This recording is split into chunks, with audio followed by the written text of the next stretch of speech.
implode, ele explode, né? Então, é a partir dessa figura que eu prefiro usar muito mais a ideia de dispersão do que de difusão, né? Por conta desse movimento duplo, né? Que ocorre a partir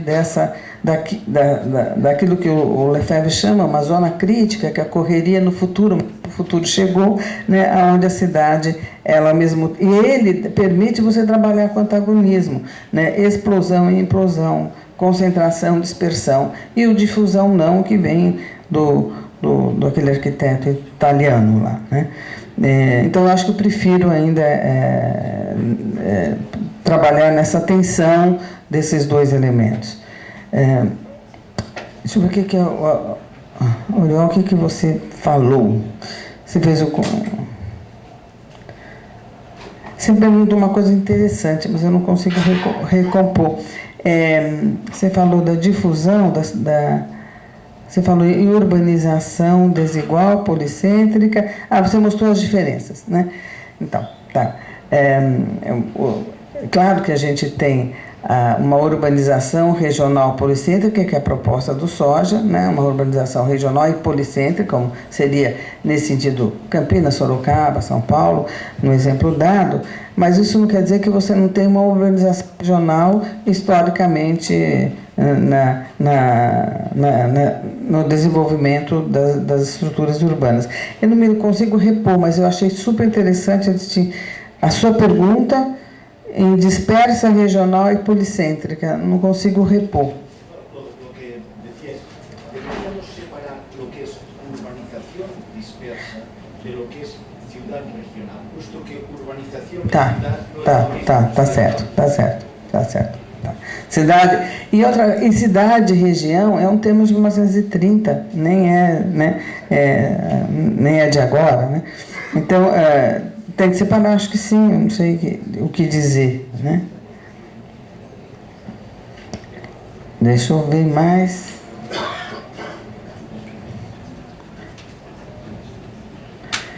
A questão do IPTU, que você coloca, eu acho que é influenciado pelo IPTU. Não sei se a ideia, a palavra correta é influenciado, né? Acho que essa distinção... o IPTU é posterior à delimitação. Mas não, a questão é que o crescimento vertiginoso se deu naquele gráfico a partir dos anos 60, e por coincidência ou não, a lei do IPTU é de 66. Mas acompanha. Porque na minha cabeça pode ser isso, porque como quem recolhe o IPTU é o município, é interessante para o município que se tenha áreas urbanas. Mas aí é porque houve um crescimento mesmo da mancha urbana. Então, você tem que fazer a legislação de acordo com o imóvel que é de uso urbano. Então, vai recair o imposto, o IPTU mesmo. Gente, eu não consigo... Matheus, o que você coloca? Eu não estou conseguindo recuperar, porque foram tantas coisas. A questão do financiamento privado para investigar políticos e a questão das fábricas desmontáveis. As fábricas desmontáveis, olha, eu acho que essa questão, fábricas desmontáveis, a nossa estação de ferro foi desmontada, nós temos 2 estações de ferro iguais no mundo.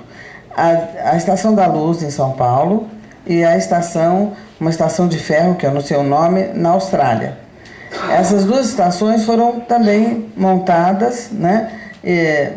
Essas peças vieram da Inglaterra e foram montadas em 2 lugares diferentes. Tem vários casos de a estação de ferro de Bananal é assim, né? O que você está colocando é uma ideia do fixo, é isso que você quis se referir. Eu acho que hoje em dia, dada a volatilidade de tudo e dado essas formas de implantação, né, e que você implanta e você desimplanta também com uma facilidade muito grande. Então, você tem a ideia do fixo, mas ele nunca se fixa no território como antigamente, né? Ele é como uma âncora, se fixa e como qualquer implantação industrial, se fica para uma atividade industrial, vai para um determinado país, se fixa, tá? Nesse país, estou fazendo um paralelismo, mas à medida em que a conjuntura econômica não é adequada, ela também levanta a âncora em 1 minuto. Então, eu acho que hoje em dia a gente pode falar muito mais em ancoragem do que em fixação. Tá? Ela mais ancora no território do que, na verdade, do que ela se fixa no território. Deixa eu ver o que mais... Vocês têm que me... Eu não lembro direito. Rogério, interessante, eu ia trazer, Rogério, eu achei muito interessante, só para ilustrar, um prédio vertical em Singapura com horta. Tá? É um Skylab em Singapura com hortas e andares, que é mais do que essas hortas na periferia horizontais. Aí você tem um prédio verticalizado na cidade, né? Então você tem essas formas de horta urbana, que na verdade são usos, né? É o uso que define. Então ele é, do ponto de vista da legislação, ele é rural no urbano, né? Do ponto de vista da legislação, ele é rural no urbano, tá? Ele é uma atividade, porque é o uso que define o que é rural e o que é urbano.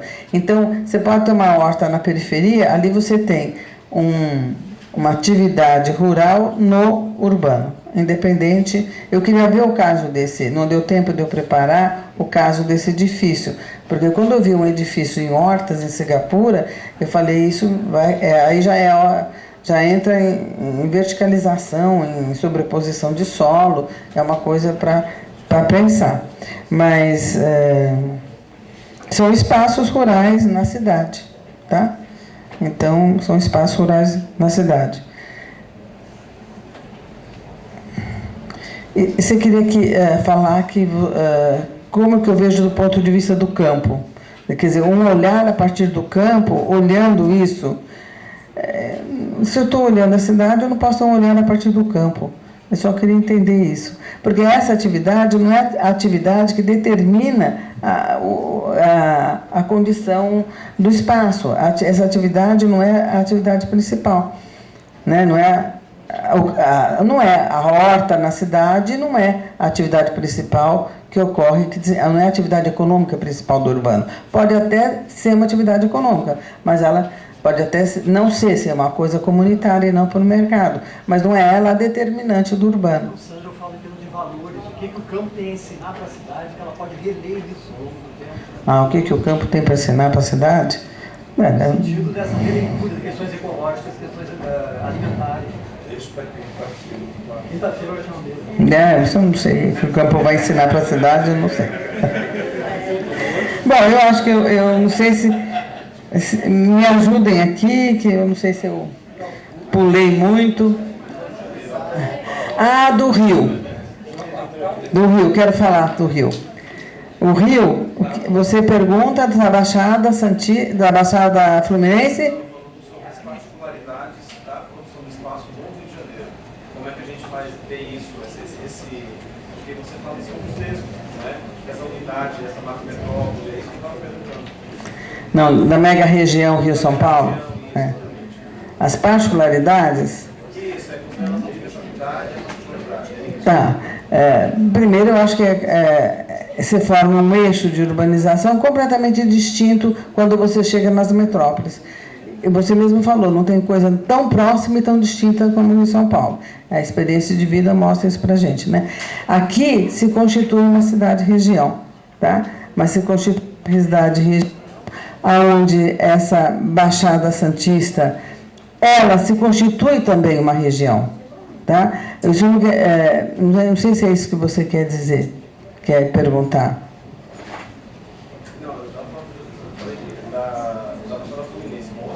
Eu estou falando Fluminense, eu falei Santista porque eu vivi lá, mas eu pensei em Fluminense, eu não sei não consigo recompor o que você está perguntando. Considerando as particularidades do Estatuto da Abolição do Espaço no Rio de Janeiro. Sim.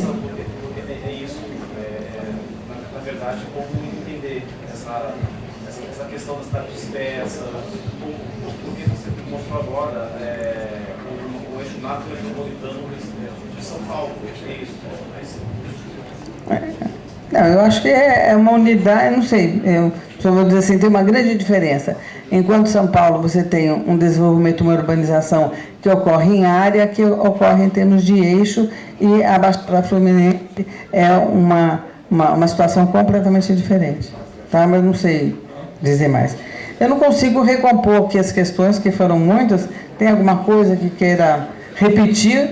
Se não, está ótimo. Tá, não consigo recompor e foram difíceis também para eu responder. Só estou raciocinando alto, porque não teria resposta nenhuma para nenhuma dessas questões. É só uma reflexão a respeito, porque 20 questões eu me confundi. Bom, tá bom?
Boa tarde. Bom, primeiro eu gostaria de agradecer à professora Isabel, à professora Mônica, por aceitar o nosso convite, compor a nossa mesa. E após a apresentação das professoras, eu vou fazer a leitura do material que a professora Inês deixou aqui para a gente, tá? E após a leitura da professora Inês, eu apresento as minhas questões. Obrigada. Bom, boa tarde a todos. Eu quero agradecer imensamente a organização do seminário, do simpósio, com grande satisfação que estou aqui aprendendo, né, e procurando contribuir também para o debate. O tema da mesa é amplo e eu certamente não vou dar conta da questão do trabalho, já vou falar qual é o meu recorte, né? Eu vou procurar discutir os nexos entre a crise do capital e, portanto, a financiarização, né, que é o seu lucro, e a produção do espaço, procurando, no final, discutir o papel do Estado e do planejamento e de uma possível regulação, né, via planejamento. Então, baseando-se em alguns autores, como Chenet, o José Luiz de Fiore, o José Carlos Braga, ou a Leda Paulani, né, estou usando o conceito de crise, né, como uma crise estrutural pautada na tendência de queda da taxa de lucro, né, que já foi apontada por Marx lá atrás. Nesse sentido, não se trata de, embora a crise desde os anos 70 tenha expressões, né, variadas e momentos, tempos e espaços diferenciados, né, segundo esses autores, é possível ver um contínuo nesse processo que é essa questão estrutural. Isso coloca em xeque o processo de acumulação a partir da produção do valor, né? O Harvey vai chamar essa crise de uma crise de sobreacumulação. indicando que não se trata, evidentemente, de capitais que não tenham de investir, né, mas de que os investimentos já não garantiriam a valorização almejada, né? Essa é a questão. Se há, portanto, uma crise no processo de valorização, né, a gente pode pensar, como fez o professor Ricardo Antunes, né, nos seus desdobramentos nesse período dos anos 70 para cá. E me parecem três elementos, né, tornam possível ver esse desdobramento. A reestruturação produtiva, o neoliberalismo e o que a gente chama de financeirização, né?